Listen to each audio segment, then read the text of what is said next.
Fluorsuz, ftorsuz, təbii bitkilərdən hazırlanmış diş macunu.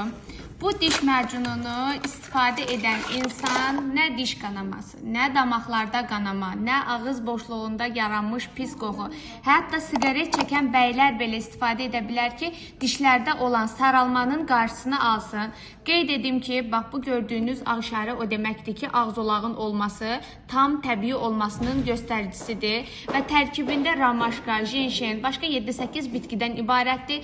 Bir pasta 5-6 ailə üzvü üçün ən azından bir 4-5 aylıq istifadə üçündür və hər bir diş macununun üstündə isə diş ətlərini və damaqlarda olan qanamanın qarşısını almaq üçün xüsusi şotkası hədiyyə olaraq veriləcək. Bu diş macunu daimi evinizdə olmalıdır. Çünki niyə? Bütün xəstəliklər elə ağız boşluğundan başlayır. Düzgün şəkildə diş macunu seçimi edək ki, ağız boşluğumuzda hər hansı bir problem yaranmasın.